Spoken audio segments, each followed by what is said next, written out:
तो दोस्तों हमने साइंस के 4 क्लासेस कर लिए हैं। आज करने वाले हैं 5वीं क्लास। और दोस्तों ये बहुत ही इंपॉर्टेंट क्लास होने वाले हैं। तो चलिए दोस्तों बिना किसी देरी के आज के इस क्लास को स्टार्ट करते हैं। पहला क्वेश्चन है, कौन सी गैस श्वसन में उपयोगी है। श्वसन का मतलब होता है सांस लेने में उपयोगी होती है, जीवन के लिए उपयोगी होती है। तो ऑक्सीजन दोस्तों जीवन के लिए उपयोगी होती है, सांस लेने के लिए उपयोगी होती है। ऑप्शन बी इसका करेक्ट आंसर हो जाएगा। दूसरा नंबर क्वेश्चन पूछा है दोस्तों, सबसे अधिक क्रियाशील गैस कौन सी है। क्रियाशील का मतलब होता है सबसे जल्दी क्रिया कौन सी गैस करती है। तो दोस्तों फ्लोरीन दोस्तों सबसे अधिक क्रियाशील होती है, सबसे जल्दी क्रिया कर लेती है। थर्ड नंबर क्वेश्चन पूछा है दोस्तों, इंपॉर्टेंट क्वेश्चन होने वाला है ये वाला, ग्लोबल वार्मिंग किस गैस से होती है। दोस्तों ग्लोबल वार्मिंग किस गैस के कारण होती है। तो कार्बन डाइऑक्साइड गैस के कारण होती है। अगर कार्बन डाइऑक्साइड गैस बढ़ गई तो ग्लोबल वार्मिंग हो जाएगी, बर्फ पिघलने लगेंगे, ग्लेशियर पिघलने लगेंगे, जिससे पूरी पृथ्वी पर बाढ़ आ जाएगा और पूरी पृथ्वी जल में मग्न हो जाएगी। चौथा नंबर क्वेश्चन पूछा है दोस्तों, डिटर्जेंट का उपयोग किसके लिए किया जाता है। सिंपल सी बात है दोस्तों, डिटर्जेंट का उपयोग कपड़े धोने के लिए किया जाता है। ऑप्शन सी इसका करेक्ट आंसर हो जाएगा। और दोस्तों जल शोधन के लिए किस गैस का प्रयोग किया जाता है। तो क्लोरीन गैस का प्रयोग किया जाता है। ये क्वेश्चन आपका आगे आने वाला है। पांचवा नंबर क्वेश्चन पूछा है, द्रव की अवस्था में कणों की गतिज ऊर्जा होती है। दोस्तों यहाँ पे द्रव नहीं रहेगा, यहाँ पे रहेगा द्रव। और द्रव में दोस्तों कणों की गतिज ऊर्जा क्या होती है, अधिक होती है। लेकिन सबसे अधिक किस में होती है, गैस में होती है। और सबसे कम किस में होती है, ठोस में होती है। ये आपको याद रखना है। 6 नंबर क्वेश्चन पूछा है दोस्तों, इंपॉर्टेंट क्वेश्चन होने वाला है, प्लास्टिक किसका बहुलक है। जो पॉलीथीन होता है दोस्तों यह एक बहुलक होता है, लेकिन किसका बहुलक होता है, एथिलीन का दोस्तों होता है। एथिलीन ऑप्शन है, ऑप्शन है इसका करेक्ट आंसर हो जाएगा। एथिलीन का बहुलक क्या होता है।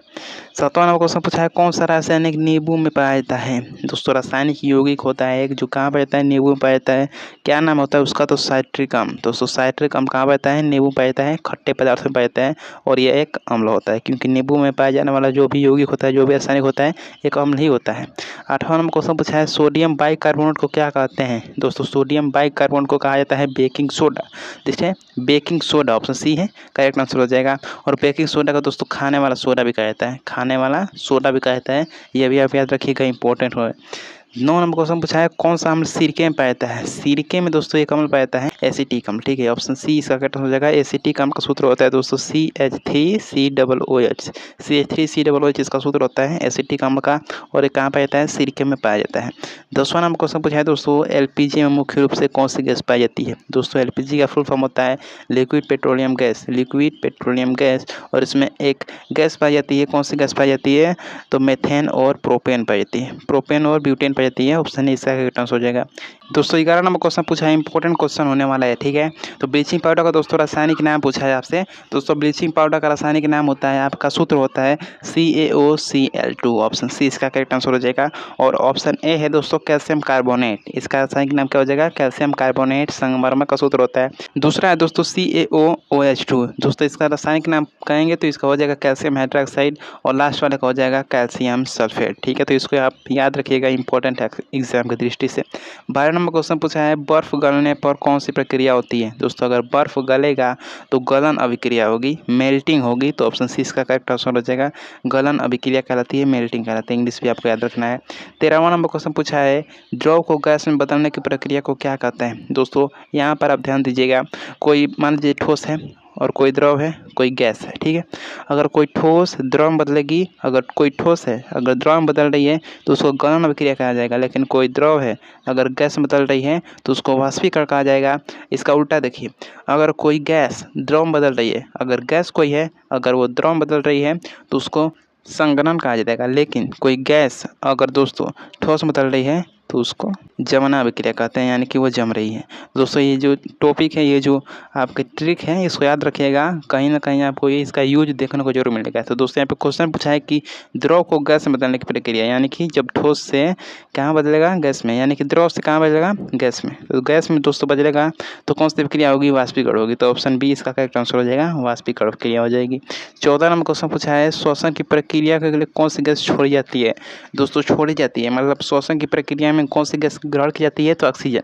लेकिन छोड़ी कौन सी गैस जाती है, तो आपका हो जाएगा carbon dioxide gas. Carbon dioxide gas का छोड़ी जाती है आपकी। 15वां नंबर क्वेश्चन पूछा है दोस्तों, दूध को दही बदलने की प्रक्रिया कौन सी प्रक्रिया कहलाती है। दोस्तों दूध से दही बनेगा, तो दोस्तों दूध से दही बनेगा तो कौन सी प्रक्रिया कहलाएगी, तो किण्वन अभिक्रिया कहलाएगी। उसमें किण्वन अभिक्रिया होती है तब वो दूध से दही बनता है। और उसमें कौन सा कीटाणु पाए जाते हैं, तो लैक्टोबैसिलस, लैक्टोबैसिलस। ठीक है, 16 नंबर क्वेश्चन पूछा है दोस्तों, इंपॉर्टेंट क्वेश्चन होने वाला है। अम्लीय पदार्थ पीएच मान क्या होता है? दोस्तों अम्लीय पदार्थ का पीएच मान एक इंपॉर्टेंट क्वेश्चन है और बहुत ही बार एग्जाम में आया हुआ क्वेश्चन है। दोस्तों अम्लीय पदार्थ का पीएच मान पूछे तो हो जाएगा आपका 7 से कम, क्योंकि 7 से कम जो भी पदार्थ होते हैं, जो भी द्रव होते हैं, उनका पीएच मान हमेशा अम्लीय ही होता है। तो 7 से कम का जो भी आपको पदार्थ मिले क्या होगा? अम्लीय ही होगा। 17 नंबर क्वेश्चन पूछा है, सबसे अधिक ऊष्मा चालक कौन सी धातु होती है?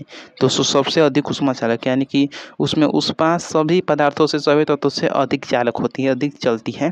तो चांदी में दोस्तों, चांदी में तो ऊष्मा जो होती है सबसे अधिक चलती है, सभी पदार्थों से अधिक चलती है, नंबर 1 पे आता है, ऐसा समझिए।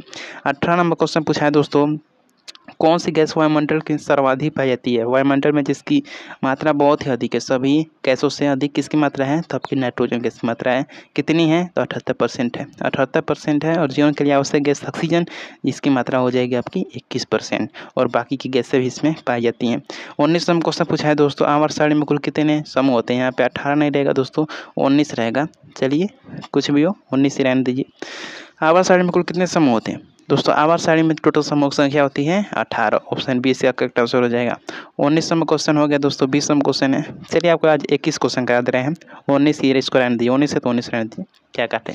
जल शोधन के लिए किस गैस का उपयोग होता है? दोस्तों जल को शुद्ध करने के लिए, मान लीजिए नाली का पानी हो गया, उस नाली के पानी को अगर आपको शुद्ध करना है, पीने लोग बनाना है, पीने के लिए बनाना है, तो उसमें एक गैस डालनी पड़ेगी। कौन सी गैस? क्लोरीन। क्लोरीन गैस की अगर गोली आप डालेंगे, सफ़ेद सफ़ेद मिलती है, अगर उस क्लोरीन गैस के ऊपर गोली डाल देंगे तो ये जो पानी होगा वो पीने योग्य बन जाएगा, पीने लायक बन जाएगा।